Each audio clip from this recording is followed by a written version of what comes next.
ਅੱਜ ਇੱਕ ਜਿਹੜੀ ਖਬਰ ਆ ਫਰੈਜ਼ਨੋ ਲੈਂਡ ਜਿਹੜੀ ਇੱਥੇ ਦੀ ਇੱਕ ਅਖਬਾਰ ਕਹਿ ਲਓ ਜਾਂ ਮੈਗਜ਼ੀਨ ਆ, ਉਹ ਦੱਸ ਰਹੇ ਆ ਕਹਿੰਦੇ ਵੀ 2 ਜਿਹੜੇ ਪੰਜਾਬੀ ਤੇ ਸਿੱਖ ਕਮਿਊਨਿਟੀ ਦੇ ਕੈਂਡੀਡੇਟ ਫਰੈਜ਼ਨੋ ਦੀ ਸਿਟੀ ਕੌਂਸਲ ਦੇ ਵਿੱਚ ਕਹਿੰਦੇ ਵੀ ਜਿਹੜੀ ਗਲਾਸ ਸੀਲਿੰਗ ਆ ਫਰੈਜ਼ਨੋ ਦੇ ਲਈ ਉਸਨੂੰ ਬ੍ਰੇਕ ਕਰ ਸਕਦੇ ਆ। ਜੂਨ ਦੀ ਪ੍ਰਾਇਮਰੀ ਦੇ ਵਿੱਚ ਡਿਸਟ੍ਰਿਕਟ 1 ਤੋਂ ਫਰੈਜ਼ਨੋ ਸਿਟੀ ਕੌਂਸਲ ਡਿਸਟ੍ਰਿਕਟ 1 ਤੋਂ ਨੈਨਦੀਪ ਸਿੰਘ ਜਕਾਰਾ ਮੂਵਮੈਂਟ ਦੇ ਫਾਊਂਡਰ ਤੇ ਨਵਗੁਰਮ ਇਹ ਪੇਸ਼ੇ ਤੋਂ ਉੱਦਾਂ ਵਕਾਲਤ ਇਹਨਾਂ ਨੇ ਜਿਹੜੀ ਕੀਤੀ ਹੈ ਡਿਸਟ੍ਰਿਕਟ 7 ਦੇ ਵਿੱਚ ਰਨ ਕਰ ਰਹੇ ਆ। ਡਿਸਟ੍ਰਿਕਟ 7 ਮੈਨੂੰ ਲੱਗਦਾ ਹਰਜੋਤ ਸਿੰਘ ਜੀ ਆਪਣੇ ਜਿੱਥੇ ਆਫਿਸ ਆ ਉਹ ਇਸ ਦੇ ਵਿੱਚ ਇਸ ਦੇ ਅੰਡਰ ਜਿਹੜਾ ਉਹ ਆਉਂਦਾ ਆ। ਤੇ ਜਿਹੜਾ ਨੈਨਦੀਪ ਸਿੰਘ ਹੋਣ ਵਾਲਾ ਡਿਸਟ੍ਰਿਕਟ ਆ ਇਹ ਜਿੱਥੇ ਖਾਲੜਾ ਸਕੂਲ ਆ, ਖਾਲੜਾ ਪਾਰਕ ਆ, ਉਹ ਵਾਲੇ ਇਲਾਕੇ ਦਾ ਕਾਫੀ ਹਿੱਸਾ ਜਿਹੜਾ ਇਸ ਦੇ ਵਿੱਚ ਨਾਲ ਆਉਂਦਾ ਹੈਗਾ ਆ। ਸੋ ਕਹਿੰਦੇ ਵੀ ਕਾਫੀ ਹੁਣ ਪਾਪੂਲੇਸ਼ਨ ਬਹੁਤ ਆ ਕੈਲੀਫੋਰਨੀਆ ਦੇ ਸ਼ਹਿਰ ਫਰੈਜ਼ਨੋ ਦੇ ਵਿੱਚ ਪੰਜਾਬੀਆਂ ਦੀ, ਸਿੱਖਾਂ ਦੀ, ਤੇ ਇਸ ਬਾਰੇ ਮੌਕਾ ਹੈਗਾ ਆ ਵੀ ਸ਼ਾਇਦ ਆਪਣਾ ਜਿਹੜਾ ਕੋਈ ਬੰਦਾ ਆ ਉਹ ਐਜ਼ ਏ ਕੈਂਡੀਡੇਟ ਜਿੱਤ ਕੇ ਉੱਥੇ ਜਿਹੜਾ ਉਹ ਪਹੁੰਚ ਸਕਦਾ ਜਿਹੜਾ ਉਹ ਹੈਗਾ ਆ। ਸੋ ਇਹ ਦੇਖਣਾ ਹੋਊਗਾ ਵੀ ਕਿੱਦਾਂ ਜਿਹੜੀ ਉਹ ਰੇਸ ਰਹਿੰਦੀ ਆ। ਸੋ ਜ਼ੋਰ ਜਿਹੜਾ ਉਹ ਲੱਗਾ ਜਿਹੜਾ ਉਹ ਪਿਆ ਆ।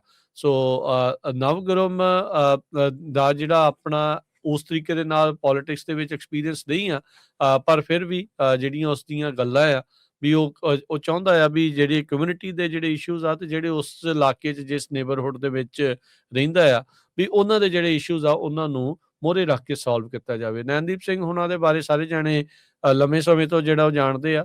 ਲੰਮੇ ਸਮੇਂ ਤੋਂ ਪੰਜਾਬੀਆਂ ਸਿੱਖਾਂ ਦੇ ਜਿਹੜੀ ਆ ਉਹ ਇਵੈਂਟਸ ਦੇ ਵਿੱਚ ਉਹ ਕਮਿਊਨਿਟੀ ਦੇ ਲਈ ਕੰਮ ਕਰਦੇ ਆ ਰਹੇ ਆ। ਖਾਲੜਾ ਪਾਰਕ ਦਾ ਨਾਮਕਰਨ ਕਰਾਉਣਾ, ਸਕੂਲ ਜਿਹੜਾ ਉਸ ਦੇ ਲਈ ਬਣਵਾਉਣਾ, ਸੈਂਟਰਲ ਯੂਨੀਫਾਈਡ ਸਕੂਲ ਡਿਸਟ੍ਰਿਕਟ ਦੇ ਪ੍ਰੈਜ਼ੀਡੈਂਟ ਦੇ ਤੌਰ ਦੇ ਉੱਤੇ, ਉੱਥੋਂ ਦੇ ਟਰੱਸਟੀ ਦੇ ਤੌਰ ਦੇ ਉੱਤੇ ਹੁਣ ਕਈ ਸਾਲਾਂ ਤੋਂ ਜਿਹੜੀ ਆ ਉਹ ਭੂਮਿਕਾ ਜਿਹੜੀ ਉਹ ਨਿਭਾ ਰਹੇ ਹੈਗੇ ਆ। ਆਮ ਲੋਕ ਦੇਖ ਰਹੇ ਆ ਵੀ ਹਾਂ ਇਟਸ ਟਾਈਮ ਵੀ ਆਪਣੀ ਜਿਹੜੀ ਕਮਿਊਨਿਟੀ ਦੀ ਜਿਹੜੀ ਰਿਪਰੈਜ਼ੈਂਟੇਸ਼ਨ ਆ ਉਹ ਉੱਥੇ ਸਾਨੂੰ ਦੇਖਣ ਨੂੰ ਜਿਹੜੀ ਉਹ ਮਿਲੇ ਤੇ ਲੋਕ ਇਹਨਾਂ ਤੋਂ ਲੀਡਰਸ਼ਿਪ ਦੀ ਉਮੀਦ ਜਿਹੜੀ ਉਹ ਰੱਖ ਰਹੇ ਆ। ਕਹਿੰਦੇ ਵੀ ਇਹ ਸਿੰਬੋਲਿਕ ਹੀ ਨਹੀਂ ਆ, ਇਹ ਇੱਕ ਵੱਡਾ ਸ਼ਿਫਟ ਆ ਤੇ ਇਹ ਇਸ ਨੂੰ ਦੇਖਣਾ ਜਿਹੜਾ ਉਹ ਚਾਹੀਦਾ ਆ ਤੇ ਇਹ ਸ਼ਿਫਟ ਜਿਹੜਾ ਉਹ ਜ਼ਰੂਰੀ ਵੀ ਆ ਤਾਂ ਜੋ ਕਮਿਊਨਿਟੀ ਨੂੰ ਜਿਹੜਾ ਉਹ ਉੱਥੇ ਰਿਪਰੈਜ਼ੈਂਟੇਸ਼ਨ ਮਿਲ ਸਕੇ। ਇਹਨਾਂ ਦੇ ਆਪਣੇ ਜਿਹੜੇ ਇਸ਼ੂਜ਼ ਆ ਉਹਨਾਂ ਦੇ ਉੱਤੇ ਜਿਹੜੀ ਚਰਚਾ ਆ ਤੇ ਉਹਨਾਂ ਨੂੰ ਸੋਲਵ ਕਰਨ ਵਾਲੇ ਪਾਸੇ ਨੂੰ ਗੱਲ ਬਣ ਸਕੇ।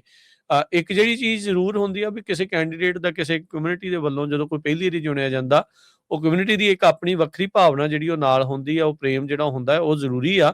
ਪਰ ਉਸ ਦੇ ਨਾਲ ਇਹ ਨਹੀਂ ਆ ਵੀ ਬਾਕੀ ਜਾਣੇ ਨਹੀਂ ਆ, ਬਾਕੀ ਵੀ ਉਹ ਨਾਲ ਆ ਤੇ ਉਹਨਾਂ ਦੀਆਂ ਵੀ ਸਮੱਸਿਆਵਾਂ ਨੂੰ ਫਰੈਜ਼ਨੋ ਸਿਟੀ ਨੂੰ ਹੋਰ ਬਿਹਤਰ ਕਿੱਦਾਂ ਬਣਾਉਣਾ, ਹੋਰ ਬਿਜ਼ਨਸਿਸ ਨੂੰ ਇੱਥੇ ਕਿੱਦਾਂ ਅਟਰੈਕਟ ਕਰਨਾ, ਆਮ ਲੋਕਾਂ ਦੇ ਲਈ ਇਹ ਰਹਿਣਸਾਰ ਜਿਹੜੀ ਸ਼ਹਿਰ ਕਿੱਦਾਂ ਬਣਿਆ ਰਵੇ, ਇਹ ਜਿਹੜੇ ਚੈਲੰਜਿਸ ਇਹਨਾਂ ਦੋਨਾਂ ਕੈਂਡੀਡੇਟਸ ਦੇ ਲਈ ਸਾਹਮਣੇ ਰਹਿਣਗੇ।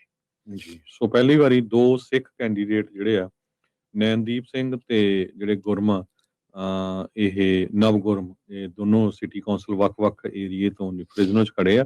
ਸੋ ਪਹਿਲੀ ਵਾਰੀ ਸਿੱਖ ਬਣਨਗੇ ਜੇ ਦੋਨਾਂ 'ਚ ਕੋਈ ਬਣਦਾ ਹੈਗਾ ਆ। ਸੋ ਜਿੰਨੇ ਵੀ ਆਪਣੇ ਜਿਹੜੇ ਸਰੋਤੇ ਆ, ਬਹੁਤ ਫਰਿਜ਼ਨੋ ਬਹੁਤ ਐਕਸਪੈਂਡ ਹੋ ਰਿਹਾ ਤੇ ਆਪਣੀ ਪੋਪੂਲੇਸ਼ਨ ਬਹੁਤ ਜ਼ਿਆਦਾ ਆ ਫਰਿਜ਼ਨੋ। ਸੋ 2020 ਦੇ ਯੂਐਸ ਸੈਂਸਸ ਦੇ ਮੁਤਾਬਕ ਫਰੈਜ਼ਨੋ ਲੈਂਡ ਵਾਲੇ ਦੱਸਦੇ ਆ 70,000 ਲੋਕ ਰਹਿੰਦੇ ਨੇ ਜਿਹੜੇ ਪੰਜਾਬੀ ਸਿੱਖ ਨੇ। ਜਸਟ ਇਮੈਜਿਨ, ਆਪਾਂ ਤਾਂ ਮਿਲਦਾ 40-50,000 ਹੀ ਸੋਚਦੇ ਸੀਗੇ ਜੀ। 2020 ਦੇ ਜਿਹੜੇ ਯੂਐਸ ਸੈਂਸਸ ਦੇ ਮੁਤਾਬਕ ਅਪਰੋਕਸੀਮੇਟਲੀ 70,000 ਜਿਹੜੇ ਪੰਜਾਬੀ ਆ ਉਹ ਇੱਥੇ ਰਹਿੰਦੇ ਨੇ। ਪੰਜਾਬੀ ਆ ਵਿੱਚੋਂ ਸਿੱਖ ਵੀ ਆ, ਦੂਜੀ ਜਿਹੜੀ ਆ ਓਬਵੀਅਸਲੀ ਹੋਰ ਧਰਮਾਂ ਦੇ ਵੀ ਆ, ਪਰ ਪਿੱਛੋਂ ਜਿਹੜੀਆਂ ਜੜ੍ਹਾਂ ਆ ਉਧਰ ਜਿਹੜੀਆਂ ਉਹ ਜੁੜੀਆਂ ਹੈਗੀਆਂ ਆ। So that's a huge number ਤੇ ਆਪਣੀ ਰਿਪਰੈਜ਼ੈਂਟੇਸ਼ਨ ਇੱਕ ਵੀ ਨਹੀਂ, 7 ਚੋਂ 1 ਸੀਟ ਤੇ ਉੱਤੇ ਵੀ ਆਪਣਾ ਬੰਦਾ ਜਿਹੜਾ ਉਹ ਕੋਈ ਨਹੀਂ। ਸੋ ਇਟਸ ਟਾਈਮ ਵੀ ਵਾਕਿਆ ਜਿਹੜੀ ਗਲਾਸ ਸੀਲਿੰਗ ਆ ਇਹ ਬ੍ਰੇਕ ਹੋਵੇ ਜੀ। ਇਸ ਵੇਲੇ 10 ਤੋਂ ਵੱਧ ਗੁਰਦੁਆਰੇ ਆ, ਗੁਰਦੁਆਰਾ ਸਾਹਿਬ ਹੈਗੇ ਆ ਫਰਿਜ਼ਨੋ ਏਰੀਏ ਦੇ ਵਿੱਚ ਤੇ ਫਰਿਜ਼ਨੋ ਇੰਨਾ ਜ਼ਿਆਦਾ ਐਕਸਪੈਂਡ ਹੋ ਰਿਹਾ ਤੇ ਕਲੋਵਿਸ ਇੰਨਾ ਹੋ ਰਿਹਾ, ਜਿਨ੍ਹਾਂ ਨੇ ਪਿਛਲੇ 5-10 ਸਾਲਾਂ 'ਚ ਦੇਖਿਆ ਹੋਣਾ, ਬਹੁਤ ਜ਼ਿਆਦਾ ਡਿਵੈਲਪਮੈਂਟ ਹੋ ਰਹੀ ਹੈਗੀ ਆ। South East development area create ਕੀਤਾ ਗਿਆ ਫਰਿਜ਼ਨੋ ਵੱਲੋਂ। ਉੱਥੇ $4.3 ਬਿਲੀਅਨ ਦੀ ਪਲਾਨ ਆ। ਉਹਨਾਂ ਨੇ 9,000 ਏਕੜ ਦੇ ਵਿੱਚ 45,000 ਘਰ ਬਣਾਉਣੇ ਆ ਸੰਨ 2050 ਤਾਈਂ। ਸੋ ਇੱਥੋਂ ਤੁਸੀਂ ਅੰਦਾਜ਼ਾ ਲਾ ਸਕਦੇ ਆ ਵੀ ਕਿੰਨਾ ਕੁ ਜ਼ਿਆਦਾ ਜਿਹੜਾ ਫਰਿਜ਼ਨੋ ਵਾਲਾ ਏਰੀਆ ਆ ਉਹ ਐਕਸਪੈਂਡ ਹੋ ਰਿਹਾ ਹੈਗਾ ਆ। ਸੋ ਇਹਨਾਂ ਦਾ ਨੈਨਦੀਪ ਦਾ ਕਈ ਆਰਗੇਨਾਈਜੇਸ਼ਨ ਵਿਰੋਧ ਵੀ ਕਰ ਰਹੀਆਂ।